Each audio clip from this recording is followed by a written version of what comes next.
네, 안녕하세요. 이번 영상은 이제 취업을 위해서, 보통 해외 영업 취업을 위해서, 어학연수, 교환학생, 인턴 필요하다 해서 스펙을 쌓기 위해서 가시는 분들이 많은데요. 그분들 위해서 단기간 내에 어떻게 하면 효율적으로 시간을 보낼 수 있는지에 대해서 알아보도록 하겠습니다. 요즘에는 코로나라 좀 힘들지만 그 전까지만 해도 상당히 많은 학생들이 해외로 많이 나가거든요. 근데 해외로 나간 사람은 많지만 사실 허송세월하는 사람들이 대부분입니다. 뭐 1년, 2년, 3년 넘게 지내는데 그 나라 해당 언어를 잘 학습하지 못하고 유창하게 하지 못한 사람들도 많고요. 스펙 별로 쌓지 못하고 의미 없게 허송세월 하다가 돌아온 분들 정말 많습니다. 저도 뭐 제가 엄청 잘했다는 건 아니지만 중국과 캐나다에서 제가 했던 경험을 토대로 한번 말씀을 드려보고자 합니다.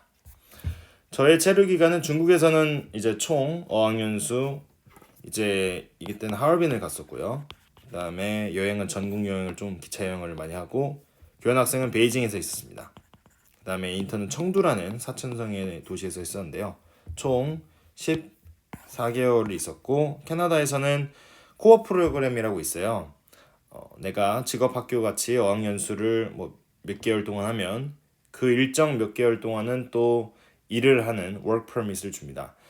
그런 프로그램을 한 8개월 정도 했습니다. 자, 간략하게 말씀드리면 첫 번째로 놀면서 공부해랍니다. 실질적인 회화 능력을 길러야 된다는 말인데요. 이게 무슨 소린가, 개소린가 라고 생각하시는 분들도 있을 거예요. 그래요, 맞아요. 많이 놀고 즐기되 나가서 공부를 해야 됩니다. 이게 무슨 뜻이냐면 예시를 들어볼게요.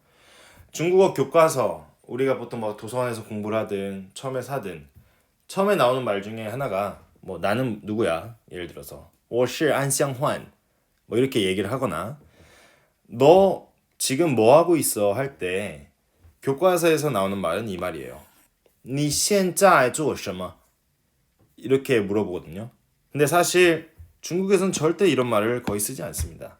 전 중국인과 대화를 할 때 그 친구들과 함께 놀 때 이런 말을 써본 적이 한 번도 없어요. 그럼 교과서만 가지고 예를 들어서 어학연수를 하건 아니면 뭐 교환학생 수업을 받든 그 교과서는 그렇게 나오거든요. 그럼 그거 들고 곧바로 뭐 도서관에 가든 내 숙소에 들어가서 그것만 공부한다? 그것도 정말 미련한 짓입니다. 왜냐면 그러면 네 현재 做什么밖에 몰라요. 근데 보통 중국 사람들이 많이 쓰는 말, 너 지금 뭐해? 할 때, 니在 干嘛呢? 니 干嘛呢? 아니면 뭐 사투리를 좀 쓴다면, 니 干啥呢? 이런 말을 많이 쓰거든요. 그러면 똑같은 말을 써도 중국인이 처음에 내가 이런 얘기를 했을 때, 얘 좀 중국어 할 줄 아는구나 라는 그런 미세한 차이가 생긴다는 거죠. 그래서 현지 친구들과 많이 만나야 됩니다. 한국인 친구 배제하고요. 좀 더 이기적이고 실리적이어야 한다. 이런 뜻이 뭐냐면 막상 가면 한국인 친구를 알게 될 수도 있어요. 그럼 괜히 그 친구가 적응 못하는 게 힘들어 보이고 서로 왠지 의지하고 싶고 내가 중국인 친구랑 논다고 이 친구랑 같이 데려가면 되잖아요. 근데 이 친구는 또 싫어하는 친구들이 있단 말이에요. 그럴 때는 과감하게 설명을 잘 해서 나는 여기 이 소중한 시간, 이 돈 내면서 여기까지 와서 한국어를 계속 쓰고 싶진 않다. 원하면 같이 가서 같이 중국어를 쓰든 혹은 영어를 쓰든 아니면 서로 각자 respect your life 이렇게 하자 라고 정하는 게 훨씬 더 낫다고 생각합니다. 이 시간은 비용도 비용이고 보통 해외 연수를 가는 때가 20대 초중반이 제일 많을 텐데요. 제일 소중한 시간이거든요. 다시는 돌아오질 않을 시간이에요. 또한 취업을 생각했을 때 헛되이 보낼 시간도 절대 아닙니다. 따라서 좀 더 이기적이고 실리적일 필요가 있어요. 그 다음에 계속 나에게 불편한 상황을 만들어야 됩니다. 이게 무슨 뜻이냐? 자, 예시를 들면 저 같은 경우에는 하루는 정말 제가 예를 들어서 중국의 하얼빈에 있을 때는 초반에 정말 중국어를 잘 못했었는데요. 혼자 그냥 밖에 나가서 계속 뭔가를 찾고 다시 돌아오기 위해서 사람들에게 물어보고 하는 그런 상황을 거쳤어요. 여행을 갈 때도 중국에 같은 경우는 이제 중국 기차 여행이 있습니다. 거의 설국열차 수준인데 이거를 뭐 자고 가는 거 잉워라고 하고 뭐 란워라고 하는 그 침대 기차가 있어요. 거기 살면서 대부분 다 중국인들이거든요.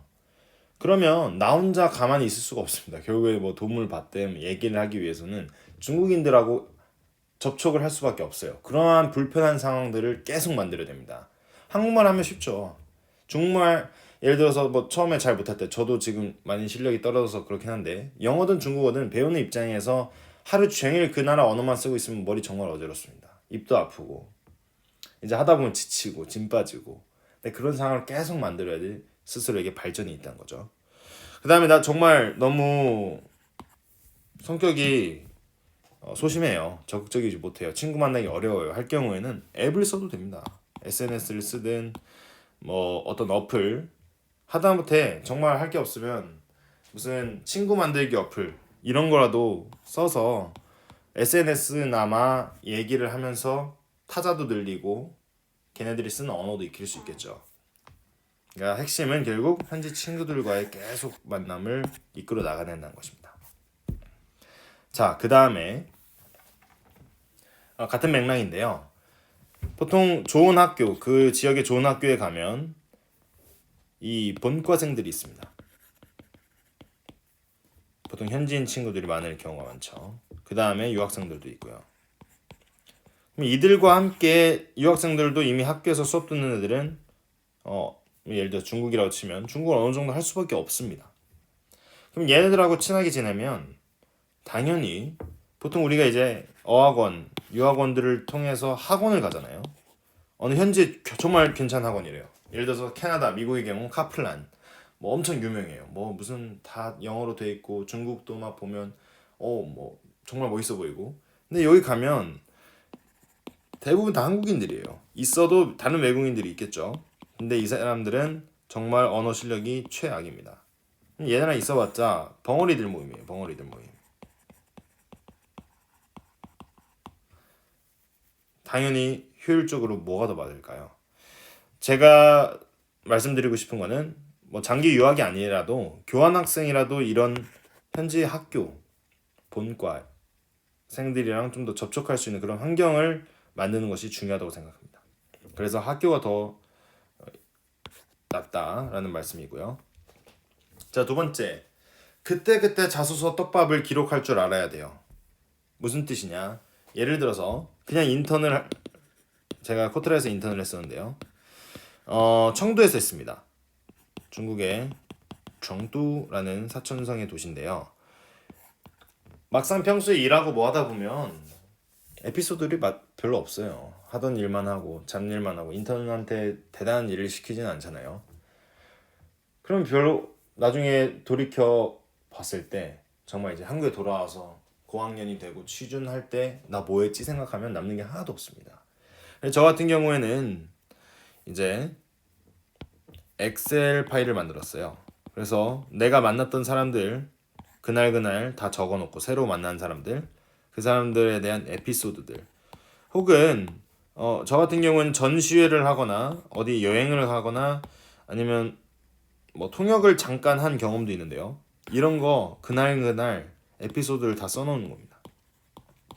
나중에 가면 까먹을 수가 있거든요. 그럼 그때 느꼈던 감정들 내가 무엇을 했는지 나중에 자소서 쓸 때 플러스 알파 MSG죠. 이걸 첨가해서 자소서를 만드는 겁니다. 다 이렇게 해야지 훨씬 더 효율적이고 빨라요. 자, 세 번째. 일 경험은 당연히 있는 게 좋겠죠. 하다못해 아르바이트. 전 캐나다에서 이제 아르바이트를 많이 했었는데요. 이때 경험들이 정말로 제 자소서 땔감이 많이 됐습니다. 일 경험은 확실히 왜냐면 보통 기업에서 이제 인사 담당자들도 요즘에는 하도 해외를 많이 나가니까 어학연수 갔어요, 교환학생 갔어요 하면 다 놀다 온 거 알고 있습니다. 다 술 마시고 놀다 온 거 알고 있기 때문에 그냥 외국 나가서 놀다 왔답니다. 근데 그게 아니라 저 거기서 그래도 일을 좀 해본 경험이 있어요 라고 하면은 이제 기업 입장에선 달라지죠.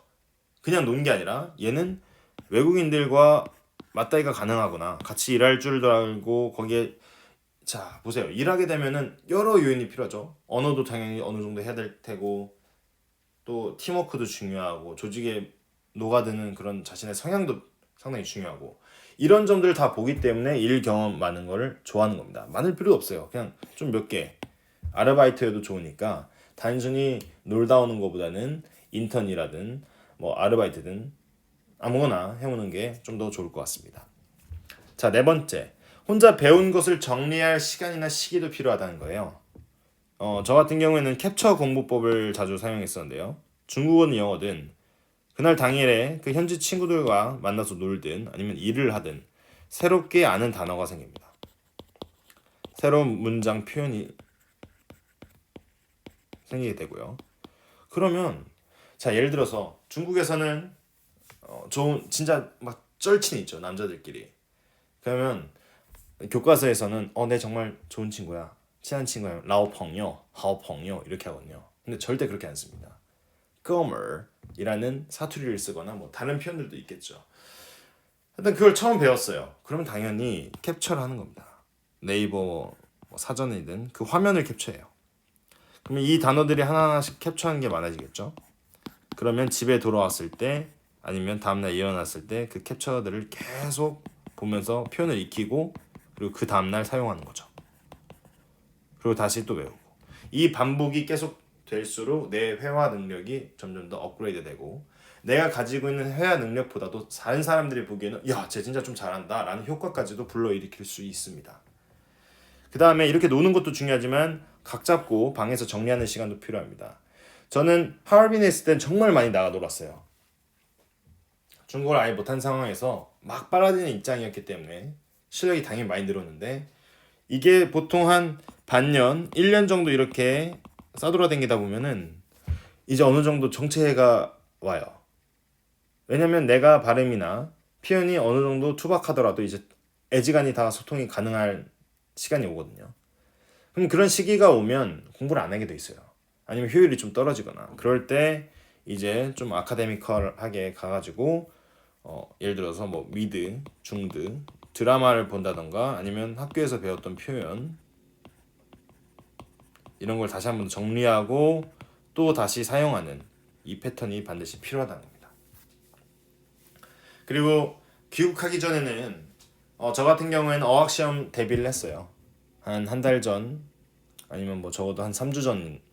왜냐면 단순히 회화 능력을 기르고 많이 접하는 것도 중요하지만 시험은 또 시험이기 때문에 시험에 집중을 해야 되거든요. 그럼 가장 감각이 좋을 때가 외국에 있을 때니까 그때 마지막에는 좀 마인드도 정리할 겸 시험 공부를 싹 하고 돌아와서 한 몇 주 정도 2, 3주 하고 딱 시험 치면 좋은 점수가 나올 수밖에 없겠죠. 그래서 어학시험 대비를 미리 귀국하기 직전에 해주는 게 좋고요. 마음가짐도 자 이제 다시 헬조선에 들어가야 될 마인드입니다. 언젠가 이 헬조선에서 내가 그 외국에서 즐길 때를 그리워할 날이 있겠지만 여하튼 나는 다시 들어가서 이제 대학생을 다시 하고 취준을 해야 되거든요. 따라서 마음가짐도 다시 정리할 시간이 반드시 필요하다고 생각합니다. 자, 마지막으로 해드리고 싶은 말은 중심을 잡으란 얘긴데요. 자, 20대 초반에 막 진짜 부모님도 안 계시고 너무 자유로운 해외에 가서 이런 착각들을 많이 해요. 자유, 그 다음에 뭐 사고의 유연성, 뭐 개방성, 뭐 이런 이유로 맨날 클럽 가고 놀고 정말 의미 없는 생활 많이 하는 사람들 많이 봤습니다. 그냥 놀아 제끼고 뭐 오늘만 살아. 근데 그러면서 자기 시야가 넓어진대. 이 부분은 저는 사실 공감을 하지 못했어요. 그냥 거기서 돈 많고 한량같이 살아도 되면 상관없는데 그게 아니라 내 스펙 쌓으려고 나 유학한 거다. 해외 온 거다 하면 그에 맞게끔 내 중심을 잡고 어떻게 여기서 무엇을 얻고 갈 것인지 마지막에 끝낼 때 내 목표가 어느 정도인지는 확실하게 중심을 잡은 다음에 이제 출국길에 오르시길 바랍니다.